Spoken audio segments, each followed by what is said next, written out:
তৃণমূলে থেকে পাপ করেছি, প্রায়শ্চিত্ত করতে চাই। এগরার সভায় মাথা নিচু করে ক্ষমা চাইলেন শিশির অধিকারী। বিধানসভা নির্বাচনের মুখে মেদিনীপুরের রাজনীতিতে ফের শোরগোল ফেললেন বর্ষিয়ান রাজনীতিক শিশির অধিকারী। সোমবার এগরার আলমগিরিতে ছেলে তথা বিজেপি প্রার্থী দিব্যেন্দু অধিকারীর সমর্থনে আয়োজিত এক নির্বাচনী প্রচার সভায় বক্তব্য রাখতে গিয়ে কার্যত আবেগপ্রবণ হয়ে পড়েন তিনি। প্রকাশ্য জনসভায় মাথা নিচু করে এগরাবাসীর কাছে ক্ষমা চান শিশির অধিকারী।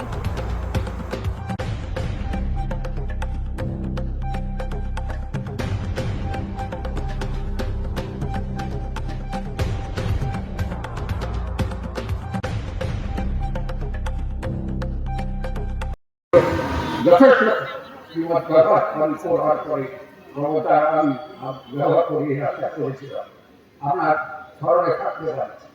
আমি যেদিন চলে গেলাম সেদিন খবরের কাছে বললাম, তুমি দাঁড়াও, 10 রাস্তা একসঙ্গে আমরা 3 রাস্তা করেছিলাম, আর আপনার এক লোক এই মেয়ে আমি খারাপ কথা বলতে পারবো না। মাস্টার কোয়ালিটি আমার কাঠি বলতে রাস্তা 2,37,000 কোটি টাকা খরচ করে থেকে খরচ করে রাস্তার অর্ডার হলো, সেই রাস্তার অর্ডারকে ক্যান্সেল করে দিল। কন্ট্রাক্টরের নাম বললে অবাক হয়ে যাবেন।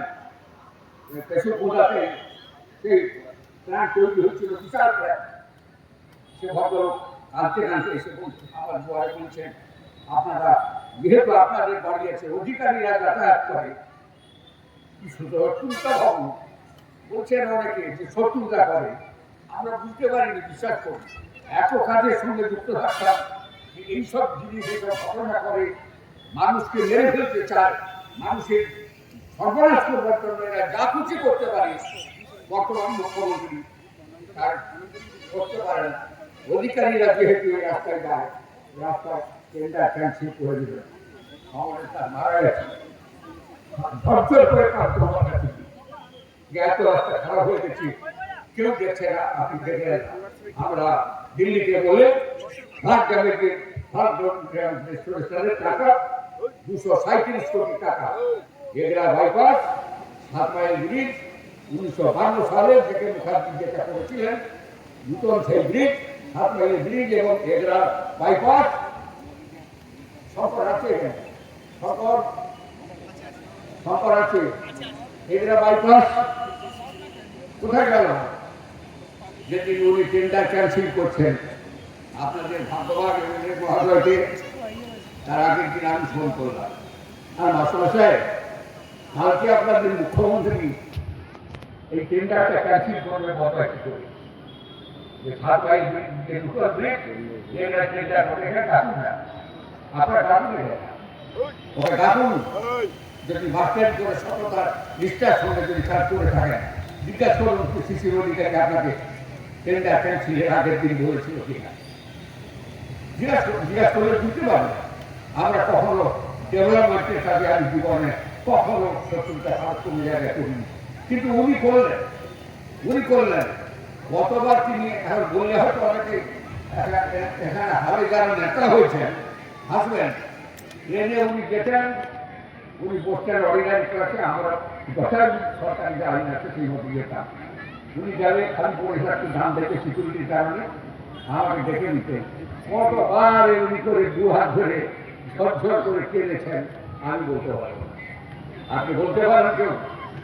হয়তো নেতাদের জিজ্ঞাসা করুন, তাদেরকে আমি তৈরি করেছি, যে কোনো সবাই ডেকে বলুন, আমি এক একটা করে প্রশ্ন করবো, ঝরঝর করে কাঁদেননি 2 হাত ধরে কেন? কারণ আছে জীবন, যৌবন, গোটা পরিবার সব অন্ধা দিয়েছিলাম এই দলের পিছনে। আজকে বড় জোরে মাটি স্পর্শ করে আপনাদের কাছে ক্ষমা প্রার্থনা করি। মহাপাপ করেছিলাম, সেই মহাপাপের প্রায়শ্চিত্ত আপনাদের কাছে ভিক্ষা চেয়ে আজকে এই পাপীর হাত থেকে মুক্তি দিন। আমার মোদীজির ভারতীয় জনতা পার্টির প্রার্থী দিব্যেন্দু অধিকারী আপনাদের ঘরের ছেলে, আশীর্বাদ করুন। এ ছেলে অনেক বুদ্ধিমান ছেলে, আমাদের পরিবারে আপনাদের যে কোনো বিপদ আপনি তো দাঁড়ানো। আর আমার নম্বর আপনাদের ঘরে ঘরে আছে, কেউ না করলে আপনারা আবার ফোন করবেন। আমি এখনো বলছি আপনারা, আমার ভাই ভাই বোন, আমার এগুলার মানুষ, আমরা দায়বদ্ধ আপনাদের কাছে আমাদের পিতৃ ঋণ, মাতৃ ঋণ, আমাদের পরিবারের ঋণ শোধ করার জন্য। আপনারা আর বেশি কথা না বলে আজকে শিবের মঙ্গল যাত্রা হচ্ছে, শিব আমরা শিব শিব শিবের শিবের যাত্রা চলছে।